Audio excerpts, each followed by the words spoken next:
greed, which is a disease that is extracting and killing so many of our families. You know, I'm here with, I brought with me my friend Tamika Ramsey, who is coming here, and she comes to my office, didn't even say hello. She says, Rashida, I'm a small business owner, and I'm paying more taxes than Amazon. And I said, I got an event for you. It looks like she's feeling a lot better, that she knows there's a lot of other people that agree with her that there needs to be a lot of justice and fairness. I'm also here with the Oil and Water Don't Mix Coalition in Michigan that has been fighting incredibly hard through the region to make sure that oil stays out of the Great Lakes. And when we say shut down Line 5, we are talking about saving lives. This is where over 20% of our water comes from, the Great Lakes, and they're sitting there allowing corporate greed to drive policies that put us in danger. That ain't right. We know as we speak, it's not millions. It's not billions, it's trillions of dollars in tax cuts, you know, for the rich. These tax cuts would only empower and enable the billionaires and the powerful corporations and corporate greed in our country. That's what it's going to do. It's going to enable them even more. They're never going to be checked on worker exploitation. They're never going to be checked on the fact that the children in my district still don't have clean drinking water. They're never going to be checked on the fact that they're polluting our communities in a way where I have a father with 6-year-old twins that has to put them in a breathing machine because literally they live in the shadows as one of the most awful corporate polluters in the state of Michigan. That ain't right. You know, the climate crisis, Doc, is a direct result of unchecked corporate greed. For decades, we know this, for decades, corporate polluters have poisoned our neighborhoods, putting profits over people's lives. We've seen it, and it's just the latest in the long line of loopholes and handouts for big oil executives to get richer while the rest of us get sicker.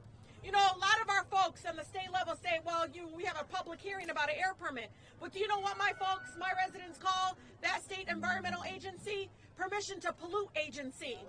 They're tired of it. And I know I'm tired, and so many of the corporate polluters raking in the record profits, while frontline communities like mine, in Detroit, and Dearborn, and Wayne County communities struggle to breathe clean air. And in order to pay for these tax cuts for the billionaires and CEOs, they want to rip health care away from millions of our families. Shame on them. Shame! I just want you to think about this.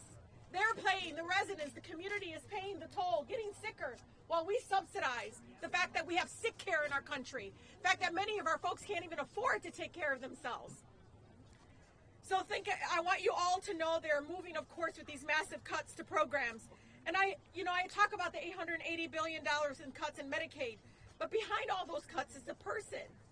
You know, it's not even saving organizations, it's saving lives. You know, we're not powerless. I remind people I come from the most beautiful, blackest city in the country, city of Detroit.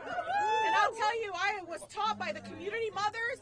It wasn't Congress who got us the Civil Rights Act. They didn't wake up one day and say, I think equality and fighting against housing is a good idea. It's we made them.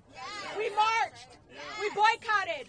We created resistance in the streets that made this institution behind me that isn't ready for people like us, right? We make them ready, and we make them move. It's the same thing with organizing unions. You think somebody in the White House woke up and said, wow, we need to make sure people have human dignity in the workplace? It's when people withheld their labor. So understand the power that you all have, and I'm so incredibly proud of you for being here. Know that I'll always have your back. I won't sell out. You know, I'm standing with some of my colleagues, even in the Democratic caucus, as we try to move with urgency, even before this man became our president. I remember in those days of trying to understand why we always seem to have money for wars and bombs, but we don't seem to have money for clean air and clean water. And it has been courageous for many of the folks in the Oil and Water Don't Mix Coalition. You know, they're up here every single year fighting to say, protect the Great Lakes.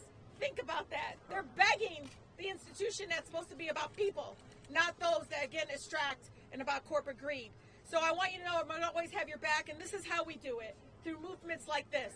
And again, I love it when you're all out in front of some of my colleagues' places now in their district, because sometimes coming to D.C. is fine, but go to their backyard. They don't like that. Let's go to their backyard. Thank you so much. Thank you so much, Representative Tlaib. So now I will turn it over to Gisero